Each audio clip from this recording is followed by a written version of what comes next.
Hi ఎస్ welcome to ITV entertainments. Naga Chaitanya Sai పల్లవిలది hit combo. వీరిద్దరూ ఇప్పటికే లవ్ స్టోరీ సినిమా చేశారు. ఆ ఇద్దరు హీరోయిన్లుగా గీతా ఆర్ట్స్ సంస్థ నిర్మించిన చిత్రం తండేల్. యథార్థ కథతో ఈ సినిమా రావడం సినిమాకు మంచి బజ్ ఏర్పడింది.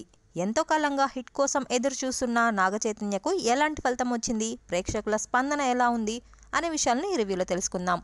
దానికంటే ముందు మీరు కనుక మా ఛానల్ ఫస్ట్ టైం చూసినట్లయితే సబ్స్క్రైబ్ అవ్వండి.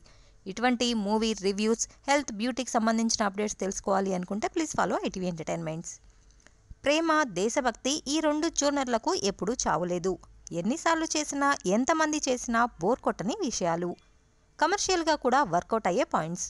ఈ రెండింటినీ కలిపితే అనే ఆలోచన నుంచి పుట్టిందే తండేల్. ఇక ఈ సినిమా కథలోకి వెళ్తే, శ్రీకాకుళం జిల్లాలోని ఓ మారుమూల మత్స్యకార గ్రామంలో పక్కపక్క ఇళ్లలోనే ఉండే రాజు, సత్య ప్రేమలో ఉంటారు. గుజరాత్ తీరానికి వెళ్లి వేటాడే బృందానికి తండేల్ లీడర్గా వ్యవహరిస్తుంటాడు రాజు. ఊరిలో కొన్ని సంఘటనలు చూసి రాజుని వేటకు వెళ్ళకూడదు అని కోరుకుంటుంది సత్య. అయితే మాట వినకుండా వెళ్ళాడని మరో పెళ్లికి సిద్ధమవుతుంది. ఈ క్రమంలో అతని రాక కోసం ఎదురు చూస్తుండగా పాక్ నేవీకి చిక్కి జైలు పాలైన సంగతి తెలుస్తుంది.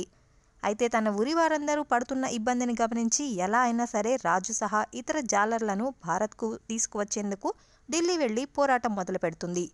ఇలాంటి నేపథ్యంలో అసలు పాకిస్తాన్లో చిక్కుకున్న జాలర్లు తిరిగి వచ్చారా, రాజు సత్య ఏకమయ్యారా, అలాగే సత్య వేరే వివాహం చేసుకుందా లాంటి విషయాలన్నింటినీ కూడా బిగ్ స్క్రీన్ మీద చూడాల్సిందే. నిజానికి నిజ జీవితంలో 2-3 జంటల మధ్య ఉన్న సంఘటనలను ఒకే జంటకు కలిపి ఈ సినిమాను ప్రేక్షకుల ముందుకు తీసుకురావడంలో డైరెక్టర్ సక్సెస్ అయ్యాడనే చెప్పాలి. నిజ జీవిత ఘటనలను సినిమాటిక్గా ప్రేక్షకుల ముందుకు తీసుకురావడంలో చందు చూపించిన చొరవ అభినందనీయం. నిజానికి సినిమా టీం చెప్పినట్లు అద్భుతమైన లవ్ స్టోరీ అని అనలేం, కానీ ప్రేక్షకులందరూ కనెక్ట్ అయ్యేలా ఈ లవ్ స్టోరీని సిద్ధం చేసుకున్న తీరు మాత్రం బాగుంది. సినిమా ఓపెనింగ్లోనే తనకు రాజు వద్దు, వివాహానికి సిద్ధమవుతాను అంటూ తన తండ్రికి సత్య క్యారెక్టర్ చెప్పే సీన్తో ప్రారంభమై ఆ తర్వాత ఫస్ట్ హాఫ్ అంతా వారి ప్రేమ ఎపిసోడ్ను చూపించారు. ఇక సెకండ్ హాఫ్ తర్వాత పాకిస్తాన్ జలాల్లోకి వెళ్లడం, అక్కడ జైలు జీవితం, జైలులో ఎలాంటి ఇబ్బందులు పడ్డారు వంటి విషయాలన్నింటినీ కూడా కళ్ళకు కట్టినట్లు చూపించడంలో టీం సక్సెస్ అయ్యారనే చెప్పాలి. ఓ పక్క ఎమోషనల్ స్టోరీగా చూపిస్తూనే మరో పక్క సినిమాను మంచి దేశభక్తితో కూడిన అంశాలతో నింపడం అభినందనీయం. అయితే ఆర్టికల్ 370 రద్దు లాంటి అంశాలు ఉండడంతో దీనిని మరింత పబ్లిసిటీ నార్త్లో కూడా చేసి ఉంటే బాగుండేది అనిపిస్తుంది. ఇక ఈ సినిమాలో నాగచైతన్య నటనలో చాలా మెచ్యూరిటీ కనిపించింది. ముఖ్యంగా లవ్ అండ్ ఎమోషనల్ సీన్స్ అదరగొట్టాడనే చెప్పాలి. ఫైట్స్, యాక్షన్ సీక్వెన్స్ చాలా ఈజీతో చేశాడు. నిజానికి సాయి పల్లవి పక్కన నటించడానికి హీరోలు ఒకానొక సందర్భంలో వెనకడుగు వేస్తున్న ఈ టైంలో ఆమెను డామినేట్ చేసేలా కొన్ని సీన్స్ చైతన్య నటించాడు అని చెప్పడంలో ఎలాంటి అతిశయోక్తి లేదు. ఇక సాయి పల్లవి నటన గురించి ఎంత చెప్పినా తక్కువే. ఇంకా నరేన్, కరుణాకర్, రంగస్థలం మహేష్ వంటి వారు తమ పాత్రలకు పూర్తి స్థాయిలో న్యాయం చేశారనే చెప్పాలి. శ్రీకాకుళం యాస విషయంలో ఇంకా జాగ్రత్త తీసుకుని ఉంటే బాగుండేది.